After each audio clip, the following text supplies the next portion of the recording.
A gente vai aproveitar da melhor maneira possível. Acabei de ver, gente, que meus filhos chegaram. Tá cheio de bilhetinho pela casa, dizendo para eles não fazerem barulho. Para eles não ficarem batendo na porta. Vamos ver se os bilhetinhos vão funcionar, tá? Se eu não parar aqui hora nenhuma por causa deles, é porque minha comunicação escrita deu certo. Então, deixa eu colocar aqui para compartilhar com vocês. Nossa, eu não percebi, mas, gente, eu tô com a mesma blusa da foto.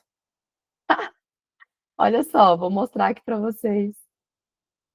Que engraçado.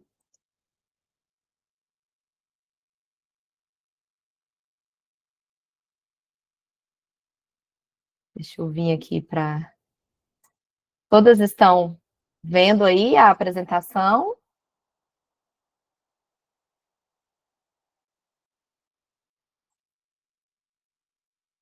Vocês estão vendo? Tá tudo certinho?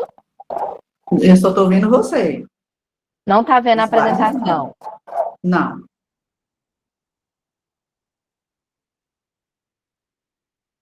Então, peraí. Eu estava vendo a apresentação. Tava? Estava. Ah, então tava dando tudo certinho. Quem é que falou que não tava? Eu, Cleide, Raquel. Ô, Cleide, dá uma olhadinha aí, às vezes, no seu PC. É onde está escrito LED? LED? Não, ele Não, aparece não. direto aqui na apresentação. Quer ver? Eu vou fazer de novo. Não. Ó, o Michel, ele tá dando algumas orientações que podem te ajudar aqui, ó, Cleide. Geralmente, ele disse aqui que quem tá no celular, geralmente tem que arrastar para o lado para poder ver. Para o lado, para qualquer lado. Vê aí, um lado ou o outro. Deixa eu Eu vou o fazer a celular. apresentação aqui agora. Aí você vê se arrastando para o lado dá. Peraí, que eu não tô nela. Deixa eu deitar o celular aqui para ver se... Agora eu vou entrar nela de novo, tá bom?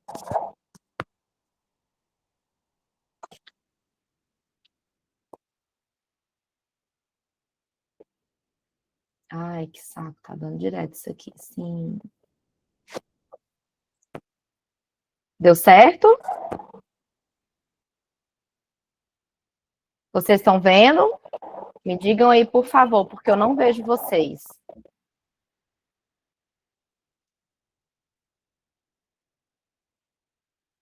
Está aparecendo certinho. Tá certinho? Raquel, prossiga, porque eu não vou lhe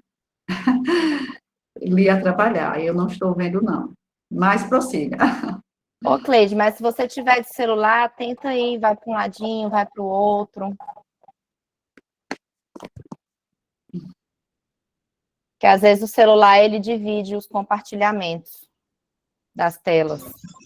Se for então, olha só, gente. Tem que colocar um modo que modifica, né, o retrato para poder ficar... esqueci o nome para mudar. Eu fiz assim no meu. Cleide, sai e entra de novo, às vezes dá certo para você.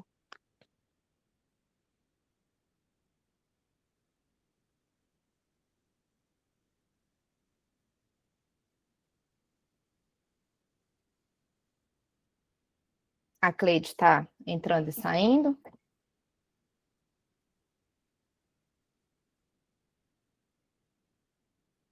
Mas aqui também a gente só vai esquentando. Vamos... E aí, gente, como é que eu faço? Eu prossigo? Agora, ok. Oi?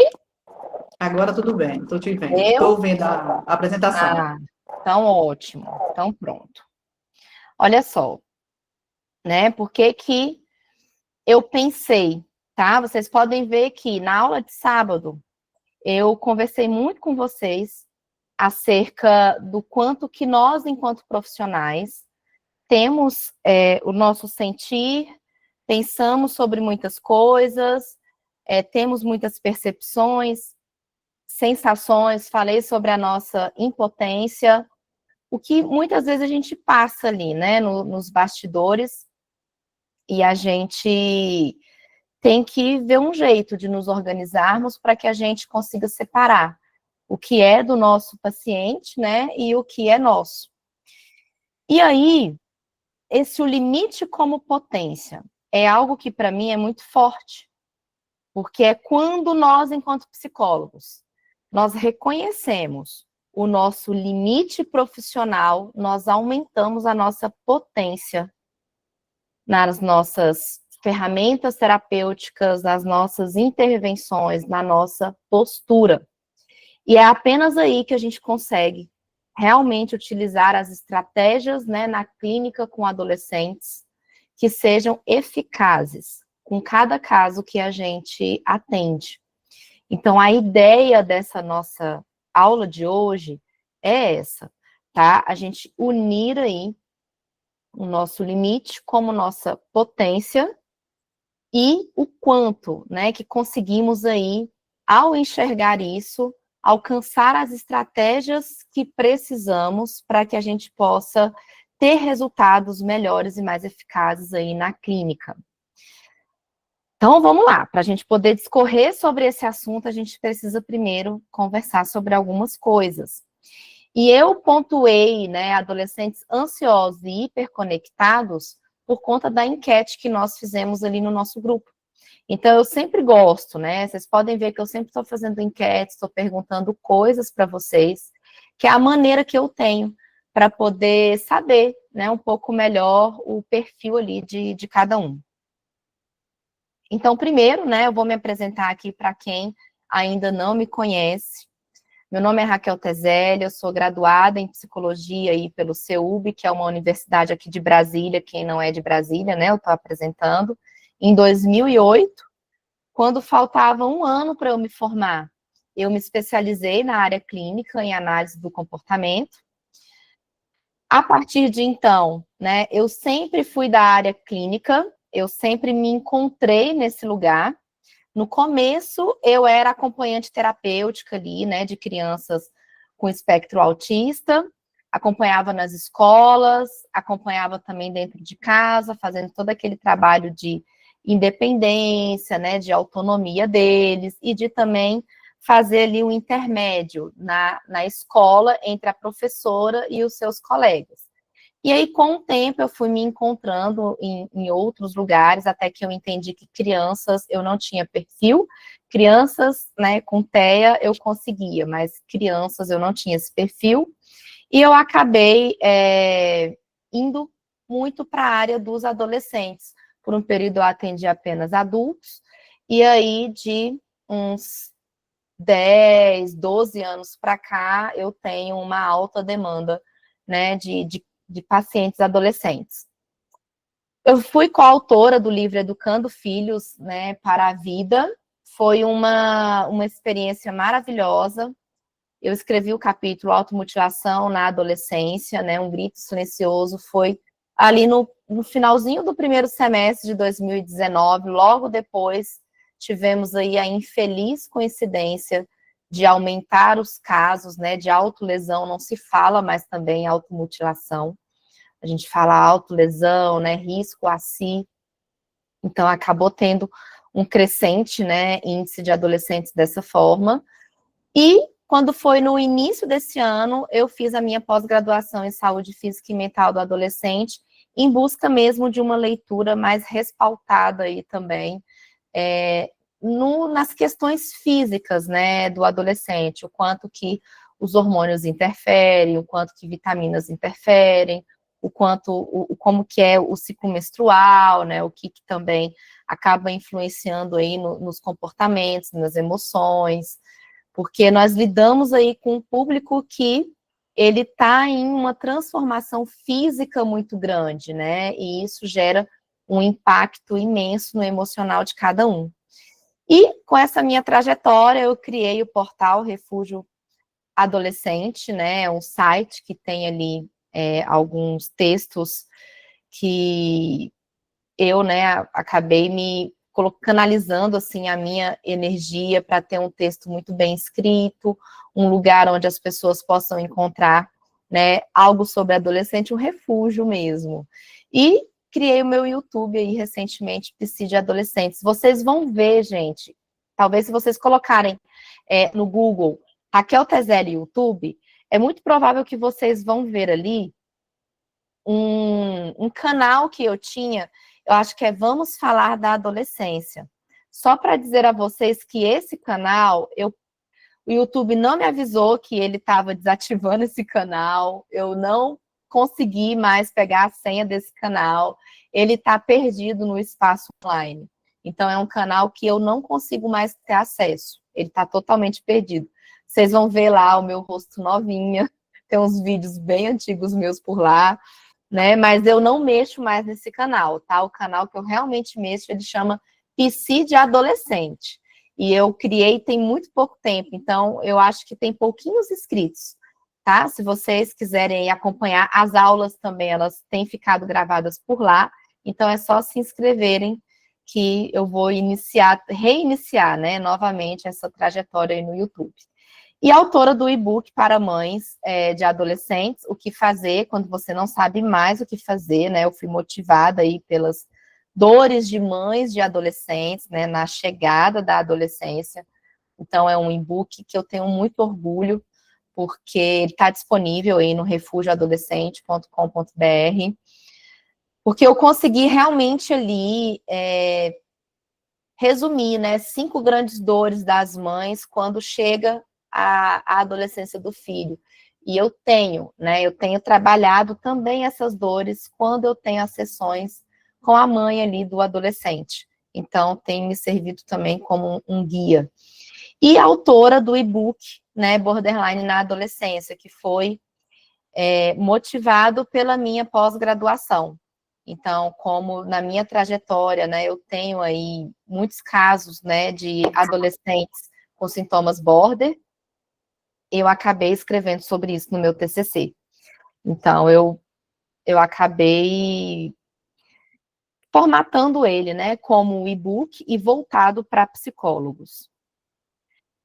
Então, vamos lá. Olha, se alguém, gente, quiser fazer algum comentário, quiser dizer alguma coisa, se verem que o sinal aqui caiu, que o som não tá bom, por favor, falem, tá? A questão de áudio, porque eu tô numa posição aqui que eu ainda vou descobrir o que é, talvez é a formatação do meu notebook, que eu não consigo apresentar e ver vocês.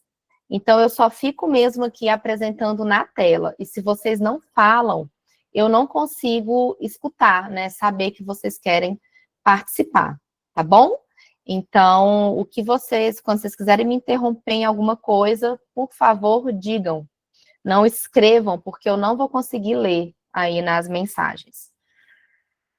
Bom, então vamos falar um pouquinho, né, para a gente poder dar uma aquecida no raciocínio sobre o adolescente dos dias atuais. Eu gosto muito dessa citação do Jonathan Haidt, que é o livro lá que eu comentei com vocês na nossa aula de sábado, que eu vejo como a Bíblia, o Alcorão, enfim, o direcionamento, né, para quem trabalha hoje com adolescentes. É um livro que eu gosto muito dele, né? É um livro que estourou esse ano, ele foi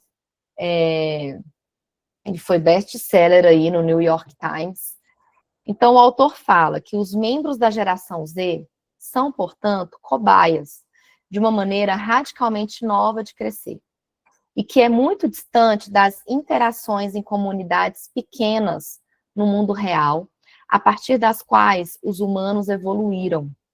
Podemos chamar esse fenômeno de grande reconfiguração da infância. É como se eles fossem... eu errei aqui, tá, gente? Fossem. É como se eles fossem a primeira geração a crescer em Marte. Né? Eu vejo essa citação como uma citação muito forte, mas muito real. Porque, de fato, é a primeira geração que os adultos ficaram extremamente perdidos, sem referências, para poder guiar vários adolescentes, né, vários pré-adolescentes que estavam nas suas próprias casas. Então, vários pré-adolescentes e adolescentes foram vendo como que eles iam sobreviver nesse mundo tecnológico praticamente sozinhos, porque muitos adultos, não foi por maldade, né, alguns por negligência, outros não foi por maldade mesmo, né, eles não conseguiram aprender além, não conseguiram guiar, né, muitos jovens, muito pré-adolescentes. Então, a geração Z e a geração Alfa a caminho. Aqui são algumas características, né, algumas referências que eu vejo sobre essas duas gerações. Então, assim, a primeira geração nativo digital, né, um termo muito utilizado, porque é a primeira que desconhecem a vida sem o mundo online. Então, eles não sabem como é que é o mundo sem internet, como que era antes, né? Você fazer uma ligação por um telefone, né? Você ter ali aquele barulhinho da internet discada, né? Você só poder falar na internet de madrugada. Eles não sabem o que que é isso. A primeira geração afastada da TV aberta, praticamente totalmente afastada da TV aberta. Claro, né, exceto determinadas comunidades que são mais carentes e que a TV aberta predomina, né, mas o público que nós, que somos psicólogos clínicos, que vem até o nosso consultório, a predominância, né, é uma geração que é afastada da TV aberta, né, que tem aí uma classe social que praticamente não vê a TV aberta. A primeira geração com estímulos visuais e auditivos desconhecidos por muitos pais, né? Então, é a primeira geração que é o que eu disse, né? Muitos pais não sabiam que a hiperestimulação de vários estímulos visuais e auditivos poderiam fazer mal, né? A repetição deles era uma coisa que poderia ser nociva. A primeira geração com o celular em mãos na primeira infância. Então, foi a primeira geração que, por vezes, né, víamos aí, hoje em dia, eu vi que deu uma diminuída. Eu fico muito feliz por isso. Mas eu me lembro que teve uma época aí, que foi uma geração que íamos em restaurantes e praticamente todas as mesas com crianças, para a criança ficar quieta, tinha uma tela na mão delas. A primeira geração com fontes de informações totalmente online e, às vezes, sem nenhum conhecimento dos pais. Né? Gerações aí passadas, anteriores à Z e à Alfa, existiam enciclopédia, existiam a biblioteca da escola, os livros, existiam um certo controle do qual informação que entrava dentro de casa. Né? Então, é a primeira geração que não teve como mais ter nem um pouquinho, talvez, desse controle.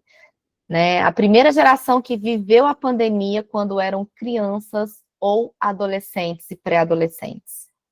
Então, nenhuma outra geração conseguiu, aliás, aconteceu de viver aquela loucura, né? Aquele desespero mesmo, né? De todos nós, independente da idade, na época da pandemia, onde só se falava em número de mortes, falta de perspectiva futura, né, onde havia aí umas casas que estavam vivendo um verdadeiro caos, né, dias e dias em brigas, aquele clima horroroso dentro de casa. Então, nenhuma outra geração viveu isso.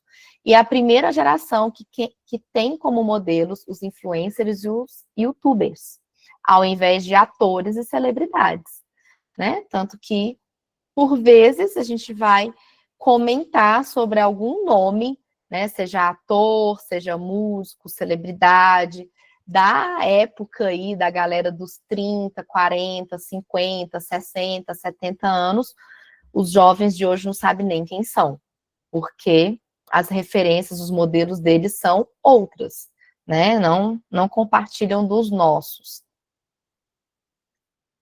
E aí, né, diante de toda essa enxurrada do mundo online, da internet, é muito comum escutar, né? Ah, mas na nossa época, a gente tinha mais encontros uns com os outros. Na nossa época, a gente sabia se divertir mais.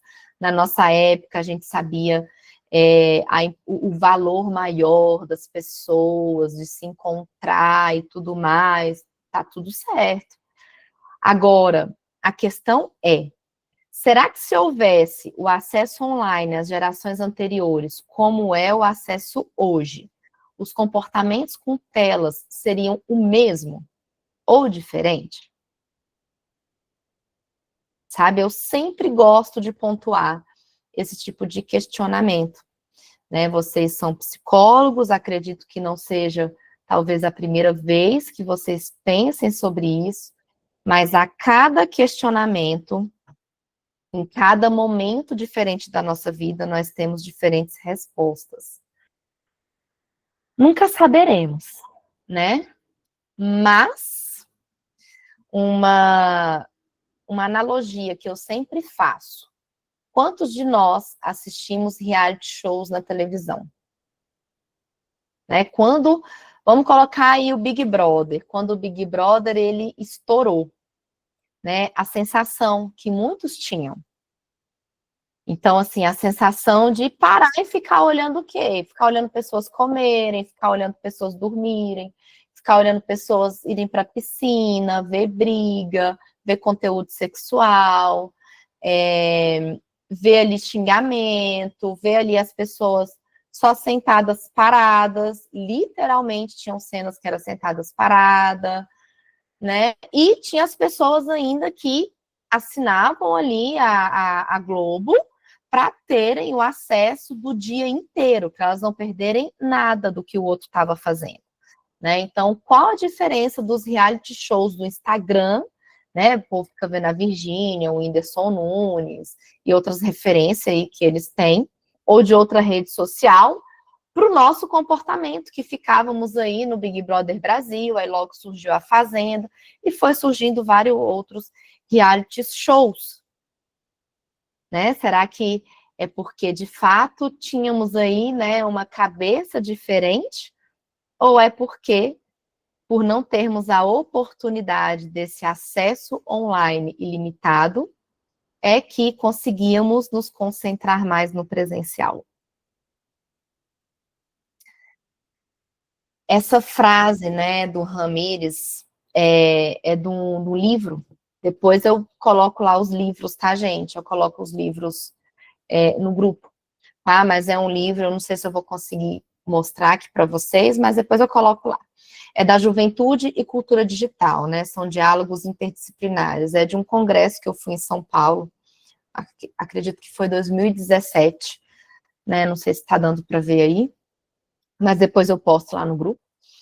E ele coloca, né? Ele fala: os sujeitos colocam de um lado suas vivências pessoais, íntimas, familiares, amorosas, e do outro lado, as experiências vividas no âmbito escolar, trabalho e social. Mas a atual sociedade do espetáculo busca, por exemplo, por meio do reality show, fazer do privado um espetáculo público que se comercializa, né? Então, eu vejo de uma forma muito atual tudo isso, né? São reality shows o tempo inteiro que a gente acompanha, seja esses, né? O Big Brother, ele ainda existe, e aqui talvez tenham pessoas que assistam, e tá tudo certo, mas não é diferente, né? De acompanhar ali uma pessoa, um influencer pelo Instagram o tempo todo. E Eu aí a assisti gente até vai... 2007. Oi? Eu assisti até 2007. Eu não consigo mais, para mim não faz sentido mais, né? Eu assisti, eu tenho muita preguiça. Mas tem gente que gosta. Lembra? Bombou. Era uma coisa que, né, paravam as casas em dia de paredão, né? Era um negócio que era um grande espetáculo mesmo, para se comercializar. Posso colocar? Pode? Obrigada. Prazer, Angélia. Eu estava pensando ali sobre o que tu falou, na pergunta, o que vocês fariam, né? se tivesse toda a tecnologia que tem hoje? Eu sempre tenho uma resposta para esse tipo de situação. Só dá para saber quando a gente vive. E eu tenho o costume dessa pergunta para muita coisa, porque não é só em relação a isso. Muitas vezes é uma situação, um problema que outra pessoa está passando, e muitas pessoas julgam. Tomou a decisão errada, deveria ter feito isso, deveria ter feito aquilo. E eu sempre me pergunto, não dá para julgar, porque e não dá nem para falar o que eu faria, porque eu só iria saber o que eu realmente vou fazer a hora que eu estiver sentindo na pele aquilo que está acontecendo.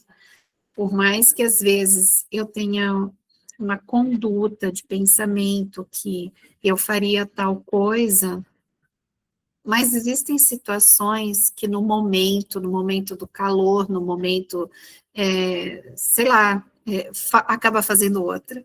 Então, por isso que eu entendo que é sempre só vivendo, né? Sobre os reality, eu sou dessa geração, mas eu entendi o que era e não assisti. Não quis, não gosto, e aí eu acho que é uma comparativa da tecnologia que tinha da época com a de hoje, tem uma coisinha que não mudou. A gente tem o poder do dedinho no controle para poder escolher, né? Escolher fazer. E eu acho que isso é algo que pode ser muito trabalhado com a geração que está aqui. É sobre a escolha. E hoje é mais difícil, porque tem muito mais oferta do que a gente tinha, né? Eu explico para pais de pacientes meus, dando exemplo do sorvete. Quando nós íamos na sorveteria, era sorvete de morango, chocolate, flocos. É muito fácil escolher. E hoje, só de chocolate tem um freezer. É muitas variações, e você chega lá e você, antes de você ir, você fala, eu vou querer sorvete de tal coisa. Quando você chega lá, você fica com dúvida, né? Mas nessa dúvida, dá para ensinar a fazer a escolha. Sim, com certeza. Né? Esse é o grande, é justamente isso, né, Angélia, que você acabou colocando, que traz aí um grande divisor de águas. Nós buscávamos pela informação, hoje ela é ofertada, né? Então, existia um controle maior. Hoje, se você clica por acidente, né, em alguma coisinha, acabou. Já começa a ficar te mostrando só aquilo o tempo inteiro e vários conteúdos que são derivados daquilo, né? São as famosas bolhas aí que a gente acaba entrando, às vezes, sem nem querer. Obrigada, Angelinha. Deixa eu...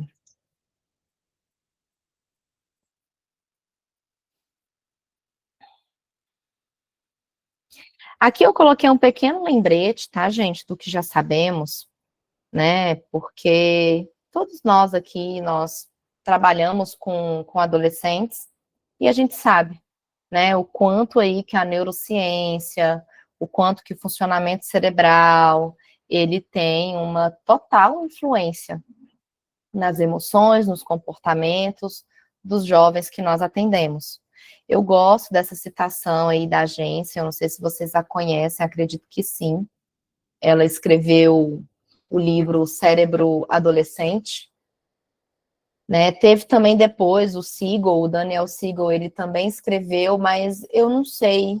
Eu gosto do livro do Daniel Siegel, mas eu adoro o da Frances Jensen, né? Então, eu gosto das colocações dela. E eu gosto dessa, que ela fala, né? Que a cascata de processos neurais que fazem disparar o circuito cerebral de recompensas e a descarga da dopamina química do prazer, podem ser desencadeadas com a mesma facilidade pelo lançamento do iPhone mais recente, ou pelo álcool, a maconha, o sexo, ou um carro veloz. Em certos sentidos, a tecnologia é uma droga. Né? Então, ela faz essa colocação, é claro, né, no sentido dos excessos. Ela colocou vários exemplos de comportamentos que podem se tornar viciosos. Então, o quanto, né, que dispara ali no nosso cérebro muitas recompensas, muitas descargas de dopamina o tempo inteiro, né? Existe um documentário, é porque eu pensei nele agora, tá? Acho que é o dilema das redes. Acredito que muitas aqui, ou talvez todas, tenham assistido, se não assistiram, assistam, né? Que ele fala, assim, com muitos detalhes e com ilustrações fantásticas sobre o quanto que os celulares, né, e a tecnologia nos controla, independente de idade. Então, assim, é um documentário maravilhoso. E aqui, tá, para a gente poder falar de uma forma um pouco mais prática do nosso trabalho, eu pedi para o ChatGPT eles poderem me dar um caso clínico, né? Eu pedi lá, ChatGPT, cria para mim um caso clínico de um adolescente de 14 anos com dependência de telas. Né? Hoje em dia eu acho que isso facilita demais para a gente, que a gente consegue ser ética e colocar aqui, né, de uma forma mais prática para a gente poder conversar. E aí ele me deu. Eu dei alguns ajustes, mas ele me ajudou. Né? Aí ele falou, bom, a queixa principal, então os pais relatam que João passa a maior parte do tempo livre em frente a telas, apresentando resistência ao desligamento dos aparelhos e irritação quando é cobrado a diminuir o uso. Né? Eu acredito que aqui várias de nós temos recebido esse tipo de caso. E aí um pouquinho da história. Segundo a família, o uso excessivo de dispositivos eletrônicos começou a se intensificar há cerca de 1 ano, especialmente após a pandemia. João utiliza o celular para redes sociais, jogos e videogame, muitas vezes até de madrugada. Seu rendimento escolar tem caído, ele evita contato social presencial e costuma faltar a compromissos familiares. Já houveram episódios de discussão intensas em casa por conta do tempo de tela. Né? Isso daí é um cenário geral de muitos que nos aparecem. Então, impactos e sintomas relacionados. Né? É um adolescente, o João, ele apresenta um isolamento social, preferindo interações virtuais a encontros presenciais, desinteresse por atividades físicas ou outras brincadeiras, alterações no sono, dificuldade para dormir, sonolência diurna ou troca de turno, sintomas de ansiedade e irritabilidade quando privado da internet ou dos dispositivos. Contexto familiar e escolar, né? Os pais procuraram apoio psicológico após esgotarem tentativas de limitar o uso de telas, sem conseguir mudança significativa. Professores relataram queda no desempenho e atenção em sala de aula. E aí, eu gostaria de ver com vocês, né? Como que vocês agem nesse tipo de situação em que está ali o isolamento social, desinteresse por atividades físicas, alterações no sono, sintomas de ansiedade e irritabilidade quando privado da internet. Qual que é a primeira questão que vocês pensam? E aí entra, tá, gente, um pouquinho do que a gente falou ali na nossa aula de sábado. Sempre para a gente direcionar, né, o que a gente vai ali intervir, o que muitas vezes a gente vai fazer, é importante a gente pensar na nossa metodologia, né, o que a gente precisa saber primeiro para a gente poder correr atrás de como a gente pode intervir nesse caso. Eu vou pedir aí vou deixar aí umas 2, 3 pessoas, vamos ver, né, depende do rendimento de cada uma aqui de nós. que você poderia contribuir aí, Angélia? Eu só não entendi se tu quer saber da pergunta para os pais ou para o adolescente. Eu não Adolescente. estive na aula anterior. O que você pensaria de um plano estratégico para trabalhar com o adolescente? Com o adolescente. Uhum, Primeiro, tem que fazer vínculo com ele. uhum, É a primeira estratégia, não tem como, porque se eu não tiver vínculo e confiança com esse adolescente, eu não vou sair do lugar, eu vou ficar nadando na praia. Vou ouvir ele, saber o que ele acha que ele está fazendo ali, né? E eu falo em tom de brincadeira, né? Psicólogo só tem dois caminhos: você veio porque você quis ou te mandaram, e faço uma brincadeira e eles acham isso divertido. E ali eles se soltam e aí eles respondem rindo, me mandaram, né? E aí eu falo para eles, 95% das pessoas são mandadas, até adultos, porque médicos também mandam, né? Não é só uhum, escola, não é só família. E ali eles partem para ter curiosidade, para saber quem eu sou e tal. E eu tenho o livro aberto, eu não me preocupo com essas questões, até porque com adolescente isso é importante também. Então, num primeiro momento, isso. E aí eu preciso, no segundo momento, entender o que ele acha que não está bom para ele. O que ele percebe de queixa dele mesmo, né? Faça o comparativo da queixa entre o próprio adolescente e o que a família ou a escola está trazendo. Porque tem situações que eles não estão falando a mesma linguagem, o adolescente chega meio perdido porque foi mandado, né? uhum, E quando ele não está ciente da queixa, aí eu tenho um terceiro passo, que é trabalhar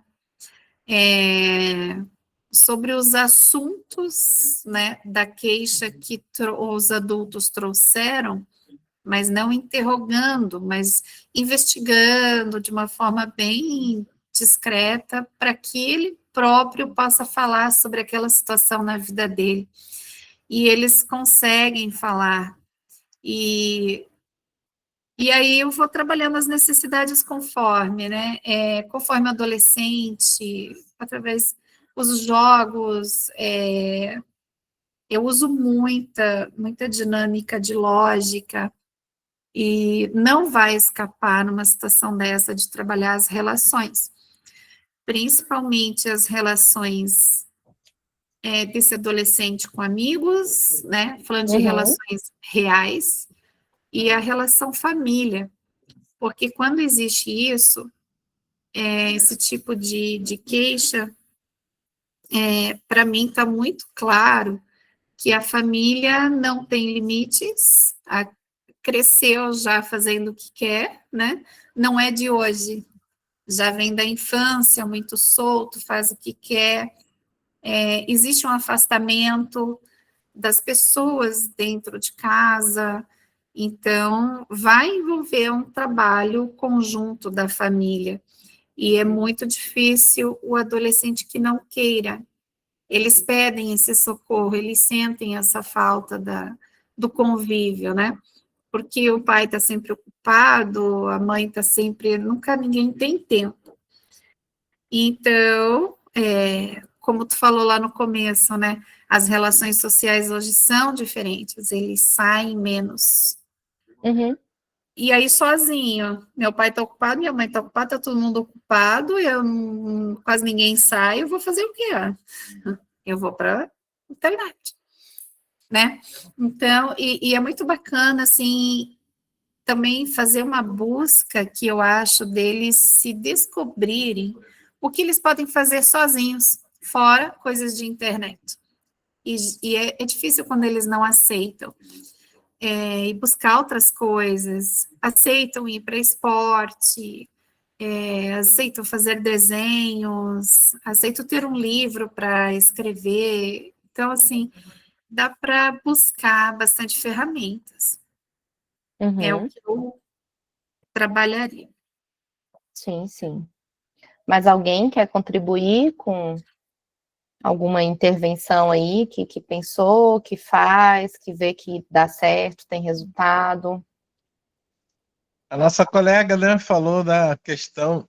Meu nome é Jorge Ferreira, boa Oi, noite. Jorge, boa noite. Então, a nossa colega falou, né, das relações. Eu teria alguma coisa a acrescentar. Eu até estou atendendo uma criança, um jovem, né, jovem não, um menino de 11 anos.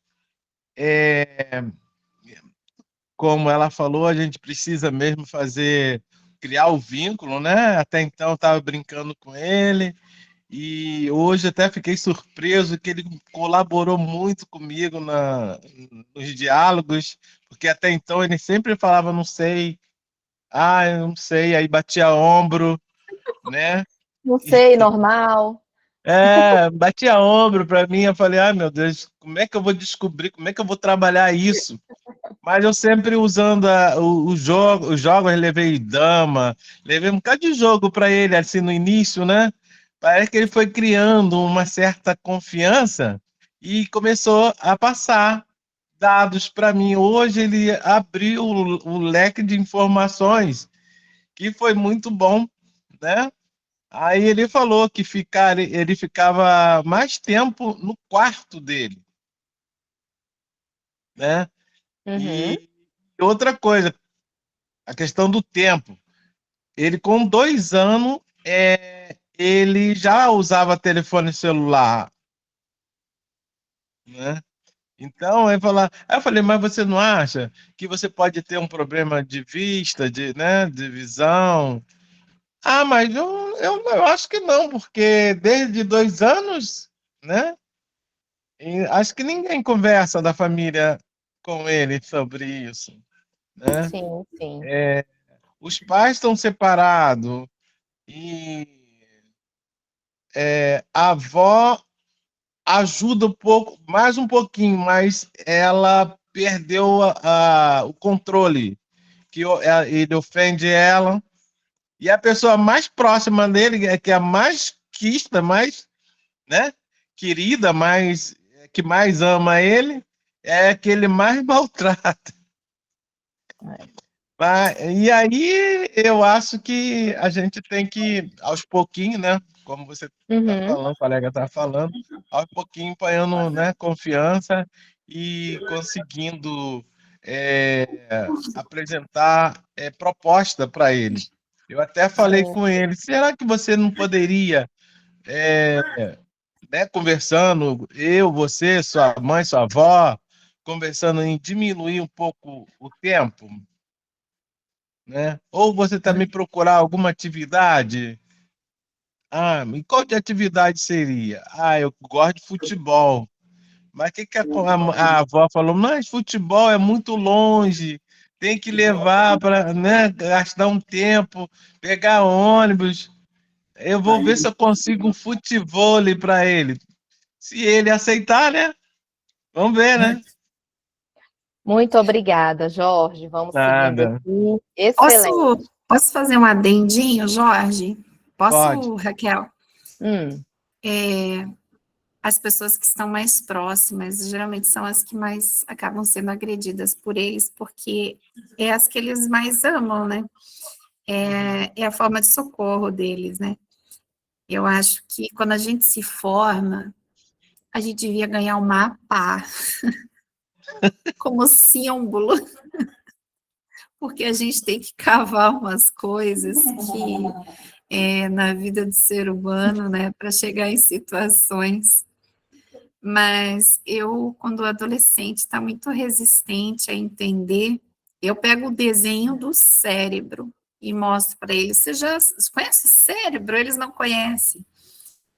E eu mostro para eles, sabe como é que funciona? E eu mostro as funções principais, né? E eu explico sobre o frontal, que é ali que armazena todo o aprendizado e que o deles ainda não está formado. Ele ainda está crescendo e o quanto esse excesso vai influenciar de uma forma negativa. E quando eles entendem isso, eu desenho um mapa para eles, eu converso sobre isso, Legal. Vira o jogo, eles não querem mais. É bem interessante. Excelente. Boa ideia. É bem interessante porque vocês estão vendo, né, que eu estou passando aqui. É bem interessante porque é justamente isso, né? É uma linguagem que não é a mesma dos pais. Então, o psicólogo, quando ele está trabalhando com adolescente, é muito importante que ele ache uma forma dele não ser porta-voz dos pais, né? Então, assim, existem alguns modos de falar, algumas frases, algumas orientações que eles já escutaram em casa, né? Que quando você vai conversar com os pais, você vê que os pais já falam aquilo e que se você acaba falando da mesma forma, aí vem, né, o que a gente chama de projeção. Eles vão projetar em nós o que eles sentem quando os pais falam isso e não tem muito retorno, né? Não tem muito resultado. Então, tratá-los dessa forma, né, muito respeitosa, como vocês pontuaram, eles terem um momento deles de escuta, de ouvir. O vínculo é tudo, né, gente? É tudo para que a gente possa trabalhar com o adolescente. E para sugerirmos estratégia, de fato, o vínculo ele tem que estar muito bom, ele tem que estar muito fortalecido, porque para a gente sugerir ações, a gente precisa que o vínculo esteja ali quase que uma rocha, porque senão não vai fazer sentido para eles. Eu acho importante perguntar para os pais e quanto tempo vocês usam. Porque muitas vezes o modelo está ali também, né? Com certeza, né? A gente for... Eu limitei, né, aqui para a gente conversar, sendo apenas para os adolescentes, por conta mesmo, né, do nosso tempo aqui juntos. Mas você tem toda a razão, Angelia, quando você está incluindo constantemente aí as perguntas para os pais, né? É necessário, eles fazem parte. E estar sem eles não faz sentido ali na terapia, principalmente quando a gente pensa em relação à dependência de telas.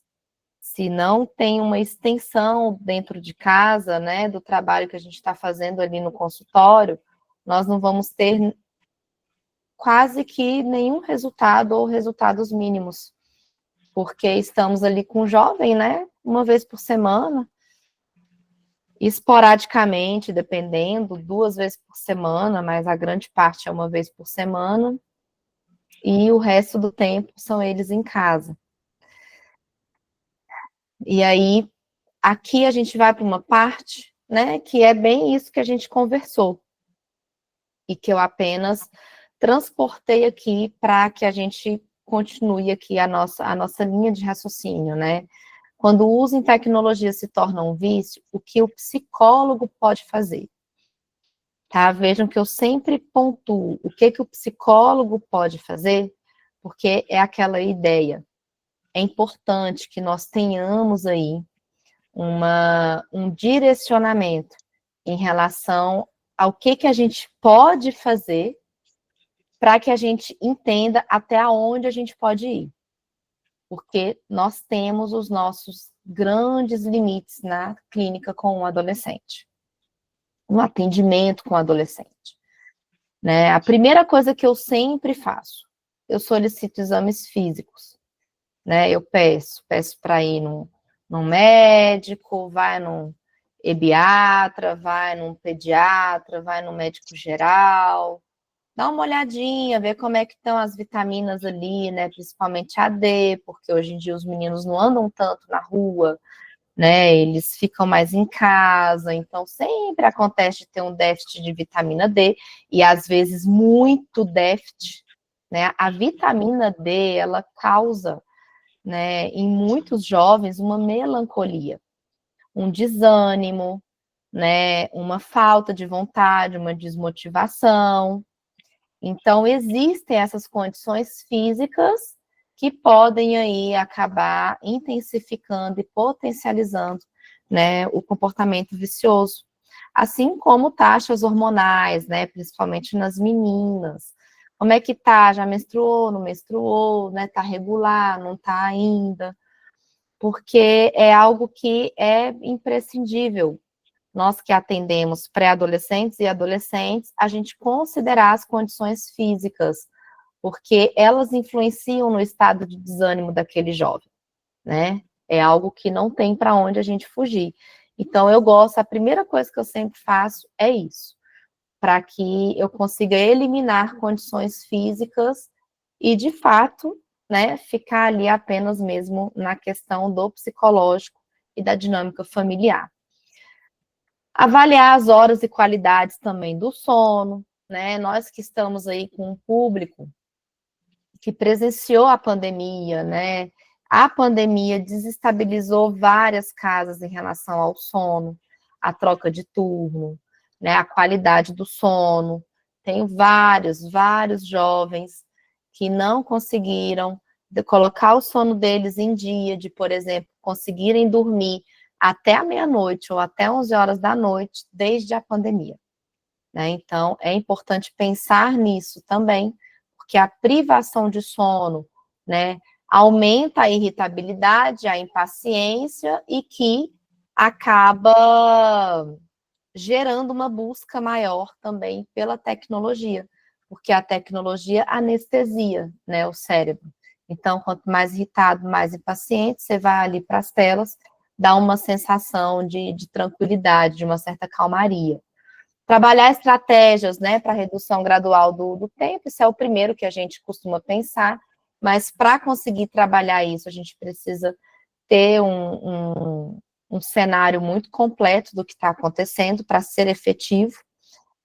Por isso que muitas vezes, né, os pais apenas irem reduzindo as telas não dá certo, porque eles não pensam em como fazer isso de uma maneira estratégica. Então, fortalecer vínculos familiares e sociais presenciais, né? Então, aumentar as oportunidades de momentos presenciais partilhados, né? Que é muito o que a Angelia, aí ela pontuou, né? Sobre a participação da família, de começar dentro de casa, né? Várias famílias, eu já atendi, imagino que vocês também, as quais elas não perceberam que elas se perderam ali dentro da casa e elas não tinham mais momentos entre eles, né? A rotina engolindo mesmo. Vivemos aí, né, em um país, em uma realidade onde pais e mães trabalham demais, são muito sugados por isso, precisa ter a renda, né? Precisa pagar o psicólogo e que por vezes eles acabam não conseguindo dar esse suporte, ou ao mesmo tempo é engolido pela rotina e nem lembra mais que tem que dar esse suporte. Tem aqueles que negligenciam, tá, gente? Eu sempre coloco que tem uns que negligenciam, porque são aqueles que podem fazer, mas não querem fazer mesmo, né? Mas tem esses também que é porque não consegue sustentar. Dá trabalho, né? Oi? Dá trabalho. Exato, né? Tem esse Filho que é dá porque dá trabalho, é melhor trabalho. ficar quieto. Que dá trabalho e eles preferem fingir que não estão vendo. E tem aqueles que é porque têm dificuldades mesmo. Desenvolver alternativas de lazer, né, fora do ambiente digital. Promover uma psicoeducação sobre a saúde mental e tecnologia, né? Então, esclarecer o impacto das telas no sistema neuronal, que é muito o que a Angelia trouxe aí, né? De pegar o cérebro, explicar, dizer, dar uma aula mesmo. Os meninos, eles, hoje em dia, eles são muito atentos a esse tipo de argumentação, né? Então, eles têm um acesso de informação muito breve, muito rapidinho, muito sem uma sustentação ali teórica. E quando a gente leva para eles, né, uma lógica do que acontece, o que né, tá gerando ali de resultados negativos para eles se impactam mais, né? Eles se sentem respeitados e eles têm uma compreensão melhor. E aí entra, né, para trabalhar estratégias para redução gradual do tempo de tela, fortalecer vínculos familiares, oferecer alternativa e realizar um treinamento de regulação do sono, é preciso de uma metodologia para todas essas intervenções serem efetivas. Então, assim, né, o que é a metodologia? Aí vem aquelas perguntinhas que eu fiz a vocês e que eu estou vendo aqui por uma questão de gestão de tempo. Vocês me desculpem, a gente vai marcar aí para a gente fazer uma aula focada nessas perguntas, tá? E que a gente vai responder para cada um que fez essas perguntas, conseguir organizar a sua própria metodologia, né? A minha foi a que eu denominei como jovem, que é justificar. Então, primeiro, ter essa investigação, né? Eu brinco, eu falo que todos nós somos investigadores, quando a gente vai ver aqueles programas, né, de investigação policial, eu acho engraçado, porque parece que o psicólogo, ele fica assim também na clínica, né? Ele põe ali o rosto da pessoa e vai fazendo conexões para entender o que levou, né, o jovem a esse comportamento vicioso. E aí ele vai pensar o quê? Nas várias aprendizagens, né? Por observação, comportamentos dos pais, jogos online, entre os seus pares dentro da escola, os professores externos, né? O que levou também? Aprendizagem por consequência. Ah, teve uma vez, ele estava muito nervoso, e ele começou a ficar só na internet, só no celular, e ele percebeu que ele ficou muito tranquilo, então ele teve uma consequência de um relaxamento. Isso daí tudo acabou reforçando o seu comportamento vicioso, ele não viu outra coisa na hora que poderia fazer. Então ele acabou dando muita importância, muito valor a isso, né? Aprendizagem também a longo prazo, vivências em grupo, então, assim, famílias, amizades, escola, né, as pessoas têm muito esse hábito de ficarem no celular, ficarem nas telas, né, ficarem ali o tempo inteiro imersos, aprendizagens ali por interesse, por conteúdos de interesse pessoal, né, por aprendizagens também relacionadas aos valores pessoais ou morais, então, assim, tudo isso justifica, né, o que levou a esse comportamento vicioso. É importante que a gente tenha informações, né, muito claras e específicas para só no final a gente sugerir alguma coisa. Essa questão do movimento, né? Então, organizar, por que ele pensa desse jeito? Então, assim, investigar as crenças daquele adolescente. Então, onde que pode vir algumas crenças da família, de amizade, da escola, de rede social, pessoal, religião. Então, assim, todo mundo faz isso, né? Vem muito do social, todo mundo hoje em dia está no celular. Então, ele pensa o quê? Que é isso, tá normal, todo mundo fica por ali. A família, ele olha para um lado, ele olha para o outro, até refeição a família está com o celular do lado. Então, só fortalece também o uso dele, né? Em redes sociais, né? Ele vai seguindo ali a bolha dele de desqualificar, né, pessoas que falam que aquilo dali é um vício. Então, ele vai aumentando a crença dele de que aquele tipo de uso dele tá normal. Então, entender por que ele pensa daquele jeito, para que a gente consiga ver a melhor forma de comunicação com ele, que é o que eu resumi como verificar, né? Então, após a gente justificar e organizar, a gente agora vai ver a melhor forma de comunicação com ele, né? Então, assim, vai ser uma imagem de um cérebro, vai ser a gente pensar em analogia, vai ser a gente pensar em um texto, né? Vai ser através de baralho, para ele promover para ele muitas reflexões, para depois chegar onde a gente quer. Qual vai ser a melhor forma para a gente se comunicar? Após pensar, né, na melhor forma da gente se comunicar com esse jovem, a gente vai entender, né? Ou seja, a gente vai pegar o justificar, organizar a forma de comunicação e entender, né, como que você vai pegar toda essa análise para promover aí uma mudança de sentido para ele, né, que é como fazê-lo se sensibilizar por aquela mudança. O que ele está tendo de consequência, o que ele está tendo de resultados, como é que aquilo dali está impactando nas áreas da vida dele, né? Então, você entender de uma forma muito clara para que você consiga passar para ele essas informações da comunicação que for melhor para ele, para ir promovendo essa sensibilização pela mudança.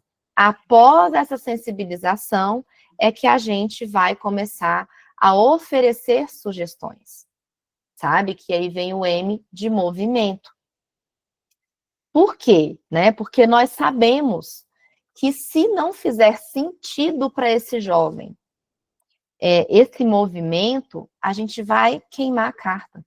Ele não vai achar que ele tem que mudar alguma coisa, porque ele fica preso nos prazeres imediatos que ele tem. Ele fica preso ali naquela liberação de dopamina, né, naquela descarga toda ali neurológica que tem, né, quando ele está acessando, quando ele está ali nas telas, ele fica atento ao momento presente. O adolescente, ele é muito do momento presente, né, do aqui e do agora.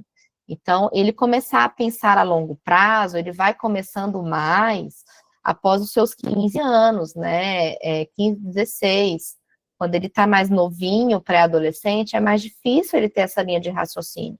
E por isso que também é mais trabalhoso ainda, né, a gente ir levando para ele essa sensibilização, essas sugestões. Então, por isso que eu pontuo aqui para vocês, né, organizarem a sua metodologia, porque você vai fazendo um check-in. E quando precisar voltar, volta e pensa, qual é o ponto aqui que eu não estou conseguindo avançar? Né? É onde a gente também consegue pensar muito nas nossas limitações. Né? Então, assim, as limitações do psicólogo, eles são levantados através da metodologia, no meu caso, da metodologia jovem, né? Que é quando o psicólogo, ele entende as origens do comportamento vicioso, o que ele vai fazer? Ele organiza a linha do tempo e as aprendizagens do adolescente nesse percurso. E ele vai entender o limite que ele tem ali com a família, porque ele vai começar a trabalhar com a família e ele vai ver o quê? Que a família tem coisas que a família não vai mudar. Quando o psicólogo investiga as crenças do adolescente acerca de sua defensiva, tá? Que eu também tive um erro de digitação. Quanto a seu comportamento vicioso, né? Então, assim, vai associar a linha do tempo com as suas interpretações em relação ao seu comportamento vicioso. Quando o psicólogo identifica como se comunicar com o adolescente, ele também entende o normal de todo o contexto social e cognitivo que o adolescente está inserido. E ele consegue promover as chamadas para a mudança de sentido em suas posturas e ações na linguagem ali que vai ficar mais próximo daquele adolescente. Né? Então, se ele vê, por exemplo, que está muito forte entre seus pares, no social que ele está andando, né, com as pessoas que ele está andando, o psicólogo, ele vai reconhecer as suas limitações. E ele vai, inclusive, poder compartilhar isso também com a família, tá? É o que eu sempre digo, assim, as nossas limitações, elas precisam e devem ser compartilhadas com as famílias. Eu vejo que é uma forma de mostrar às famílias que cada um tem a sua responsabilidade. E que o psicólogo tem a responsabilidade de dizer, por exemplo, para as famílias que, olha, você está me dizendo que não consegue, né, ter tal mudança de hábito. Então, eu não consigo avançar nessa parte. Então, a gente vai conseguir ir até tal parte. E ponto. Né? É algo que a família está ciente, o psicólogo está sendo honesto com o trabalho dele, não está ali também iludindo aquela família e está mostrando para a família que o trabalho não é só do psicólogo, que existe uma parceria, né? E quando o psicólogo faz uma macroanálise, ele identifica com clareza quais seriam as estratégias de intervenções para sugerir como ações ao jovem. Então, assim, muitas vezes a gente pensa em determinadas ações, em determinadas sugestões, determinados movimentos que seriam maravilhosos. Aí a gente faz toda essa análise, né, de todas as instâncias desse jovem, e a gente pensa o quê? Não vai dar para ir para esse caminho, porque a família não tem condições, por exemplo, de dar determinado suporte, né? Um exemplo. Diminuir o tempo de tela durante o dia. Aí você atende um jovem ali de 14, 15 anos, que à tarde fica com a empregada. O pai e a mãe estão trabalhando. E o acesso da internet está ali. E o menino também precisa da internet para ele poder fazer as coisas dele da escola, porque hoje em dia tudo é por aplicativo, né? O que ele precisa fazer, as tarefas que ele tem que fazer e tudo mais. E ele já consegue também dar o migué ali na internet, se o pai resolver desativar ou algo do tipo. Então, assim, não dá.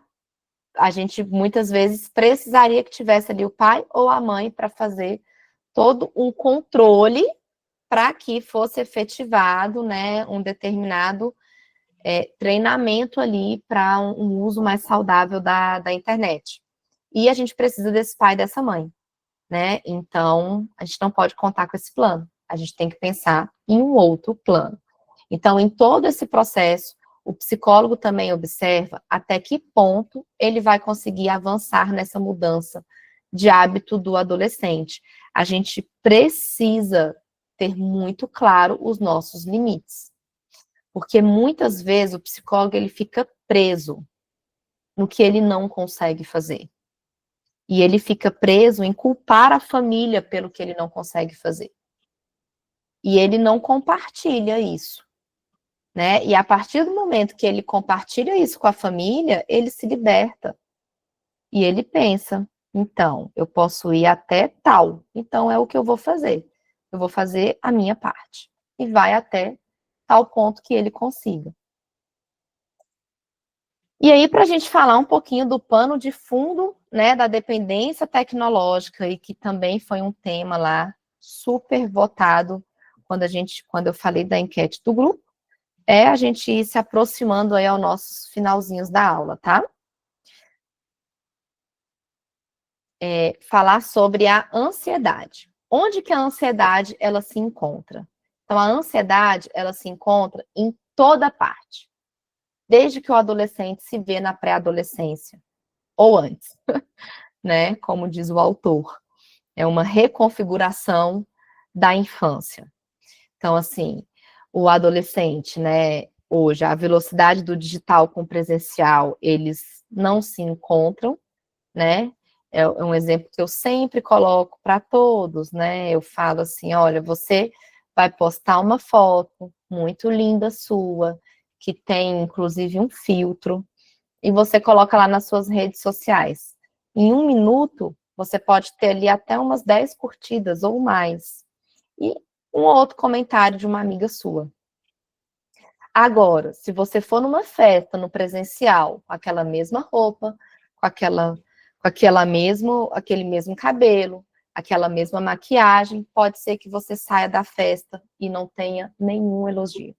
Nada acontece, né? Então, a diferença da velocidade dos acontecimentos do digital com o presencial, né? As comparações que existem com as redes sociais, né? Então, ficar ali seguindo pessoas que estão o tempo inteiro se comparando, isso gera um ápice de ansiedade. A diminuição do convívio social, que reflete na defasagem da leitura social presencial.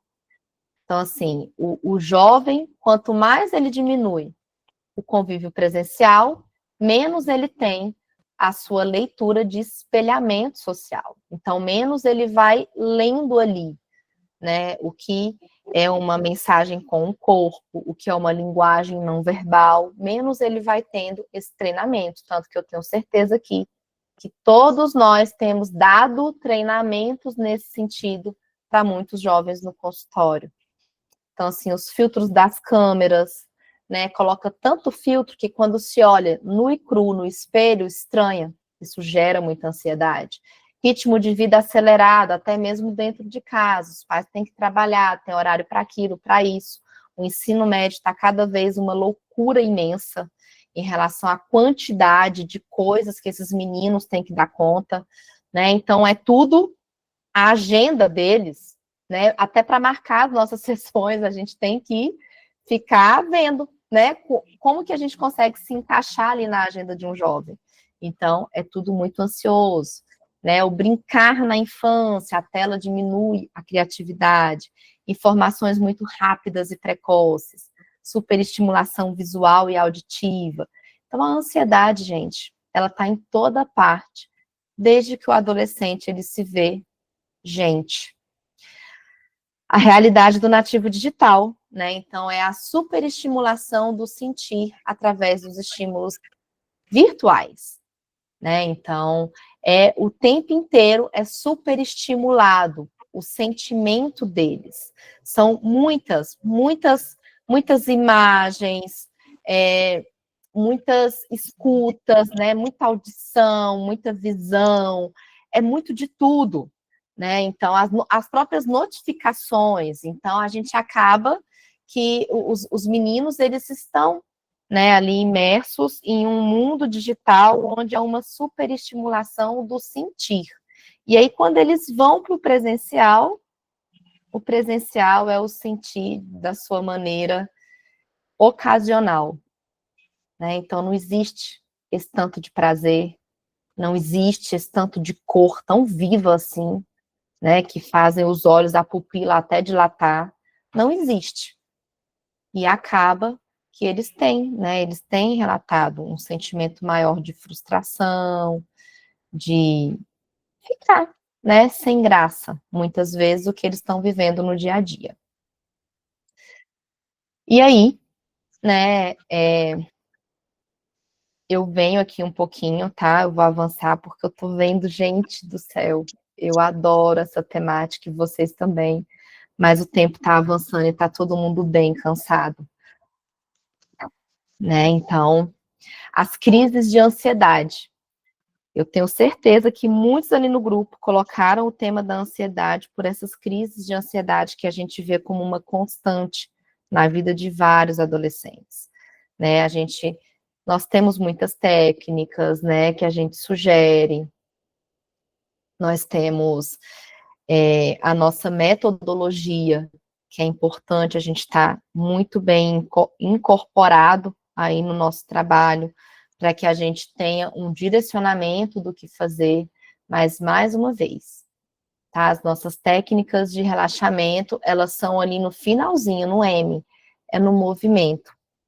Para que elas tenham sentido para aquele jovem, eles precisam, primeiro, criarem vínculo, entender algumas coisas e terem prática ali no consultório conosco com essas técnicas. Porque o tentar sozinho, eles não vão conseguir silenciar a cabecinha deles. E eles vão achar que, de uma vez, eles já vão ter que sentir um relaxamento e uma tranquilidade. E não é assim. A gente sabe que técnicas de relaxamento, elas exigem treinamento, para que o jovem vá entendendo, né, como que são. E vários de nós também adaptamos aqui todas essas técnicas, né? Algumas fazem respiração quadrada 3 segundos, outros fazem 4 segundos, respiração de narinas alternadas, enfim, isso daqui eu não consigo explicar hoje para vocês, mas eu imagino que muitos aqui tenham essa prática dentro do consultório, né? É algo muito carro-chefe aí para a gente que atende adolescentes. E quem não sabe, né, é muito tranquilo também estar ali pesquisando ali no Google, né, o passo a passo para poder acrescentar aí no atendimento com os jovens. E a análise, né, da história de vida para compreender a sua visão ansiosa do mundo. Porque o ansioso, ele é muito assim também, né? A gente precisa ali com os jovens mostrar para eles que não é uma entidade que se aposta do corpo deles, né, e de repente eles se sentem ansiosos. O ansioso, ele fica mais ansioso quando ele acha que ele não tem controle sobre as coisas que ele faz. Então, fazer toda essa leitura, né, de que existe toda uma história, é a base aí para a gente poder trabalhar com um jovem que está em uma crise ansiosa, ou em um quadro aí de TAG, né, que é a nossa ansiedade generalizada. E, para a gente estar finalizando... Raquel, só buscar ocupação também, né? Oi? Buscar ocupação também. Sim, né? Porque muitos estão nessa crise de ansiedade, mas eles não têm produtividade. Sim, muitos não têm produtividade, outros não têm tempo também, é produtividade demais, né? Então, são os excessos, né, que acabam adoecendo aí os nossos jovens. E a ansiedade do psicólogo, né, para diminuir ou extinguir as crises de ansiedade do adolescente à sua frente. É o que eu sempre pontuo, assim, né? O psicólogo, ele pode ter anos e anos de prática, o que vai, muitas vezes, deixá-lo também ansioso, deixá-lo também agoniado, deixá-lo também de uma forma que ele acabe se desestabilizando com o paciente que está na frente dele, tem muito a ver com a fase também que o psicólogo está, né? Então, por vezes, o psicólogo está numa fase também muito difícil, está numa fase, às vezes, frustrante em relação à sua profissão, ou viveu um caso que mexeu muito com ele ficou muito desestruturado, e aí ele acabou tendo uns certos sentimentos ali de insegurança profissional. Acontece, né? Então, é sempre necessário que a gente está sempre olhando para nós mesmos.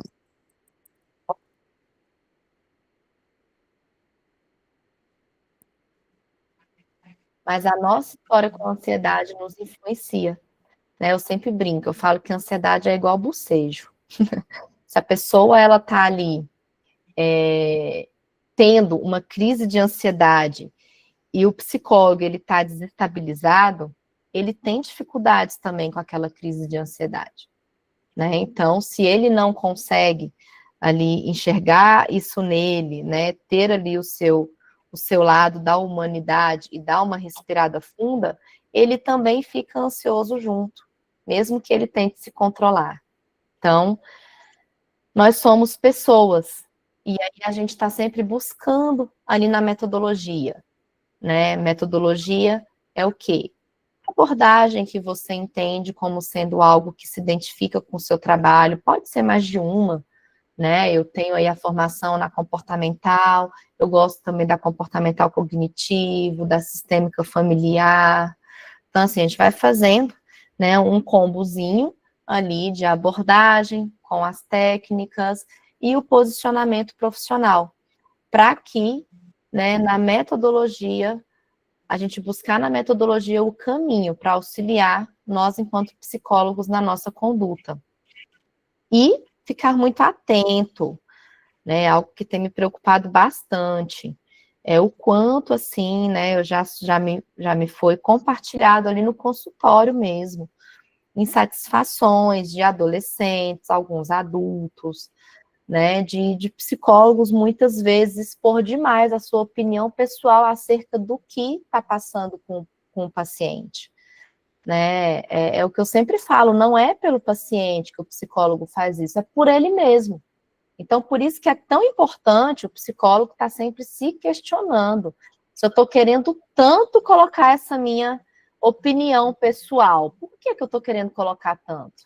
Realmente é para acrescentar para o paciente que está na minha frente? Ou é porque eu não concordo com aquela família? Ou é porque eu acho um absurdo o jeito desse jovem pensar? Né? Em várias instâncias, né? Em vários posicionamentos. Então, assim, é a busca por essa neutralidade, é a busca por colocar o paciente como o protagonista do processo, e não o psicólogo, né? Pensamentos também julgadores, ou o sentimento de inquietação e incômodo, né? Devem ser identificados como do psicólogo. Então, assim, separar todas essas sensações, essas vontades da demanda do adolescente.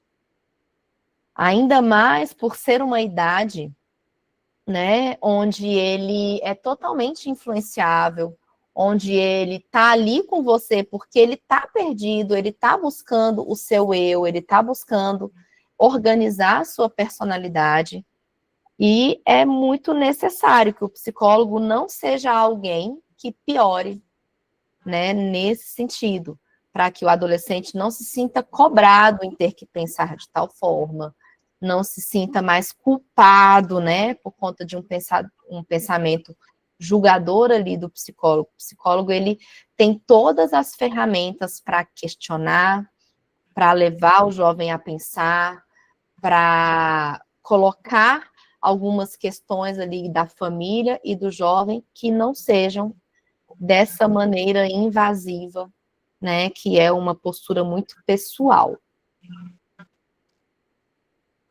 Enfim, somos seres humanos e nos deparamos todos os dias com a angústia e dor do outro, independente da idade. Então, é imprescindível nos cuidarmos e desconfiarmos de nós mesmos quando nos percebermos com uma inquietação além do que é comum na atuação enquanto psicólogo. É necessário fazermos sempre a pergunta: o que é meu e o que é do outro, mesmo após anos de atendimento clínico. É indispensável esclarecer para nós mesmos que trabalhamos com adolescentes, uma idade influenciável nas opiniões pessoais, e você, enquanto psicóloga, enquanto psicólogo, está presente para levar direcionamento àquele psicológico, direcionamento psicológico, e não mais confusão, né? Então, esse é um dos grandes propósitos, tá, gente, que eu estou fazendo todo esse movimento do nosso grupo, né? Vejam que durante todo o momento em que eu estive com vocês, apareci com vocês, eu volto para a prática do psicólogo. Eu, de fato, tenho estado muito preocupada com alguns relatos que eu escuto, né? Então, é a busca mesmo, né, desse time de psicólogos que eu vejo ali no grupo, que são psicólogos comprometidos, psicólogos sérios, psicólogos que estão o tempo inteiro atrás de aprender e que estão, sim, muito atrás de técnica, de intervenções, né, de neutralidade, de pensar mesmo no adolescente, no paciente. Esse é o nosso grande propósito, né? Nós seremos protagonistas na nossa terapia, né? Quando a gente for ali o paciente, quando a gente estiver ali no nosso espaço, quando a gente estiver aí na nossa casa, em outras áreas. Ali no consultório, nós somos facilitadores, nós somos guias, nós somos direcionadores, né? Nós somos colo, amparo, somos acolhimento, mas nós não somos os protagonistas. Eu agradeço a vocês, tá? A atenção de vocês estarem aqui comigo nessa quarta-feira, em que vocês atenderam, né? Vocês trabalharam aí no órgão que vocês são servidores, que vocês são contratados, que vocês têm as demandas aí de vocês, e que estiveram aqui para ter esse momento, né? E é um momento que eu faço questão da gente pensar para que a gente pense também estarmos nos questionando, né? O que eu sempre vejo. E isso eu me digo, eu me refiro também a mim em determinadas fases, tá? A gente entra nessa de que a gente tem muitos anos já de clínica e a gente vai deixando passar, né, muitas dessas questões pessoais. Às vezes, quem acaba de se formar é mais atento por conta mesmo de estar nesse movimento do que os psicólogos que já estão aí há um tempo. Então, a gente está sempre retomando para que a gente não confunda as coisas, tá bom? Agradeço a vocês. Alguém... Importante reciclar, né? Oi? Eu acho sempre. Eu tenho 25 anos de formada, eu acho muito importante reciclar. Excelente. Essa reciclagem, né, e exige da gente humildade mesmo, para a gente parar e olhar para dentro, né, e falar, então, por que eu estou tão agoniada com isso daqui? Por que eu estou tão indignada? Está muito além, não está normal isso. Né? E aí vem os limites, a gente não reconheceu o nosso limite ali, está nos exigindo muito além, né? Às vezes a gente está querendo ser o protagonista da história e a gente não é. Então, assim, tem várias questões que é importante a gente estar, né, se questionando. Porque se a gente é psicóloga é porque a gente gosta. Porque ninguém continua, não. Sim. Se não gosta, né, dessa atuação. Desistem na faculdade. É, bem isso.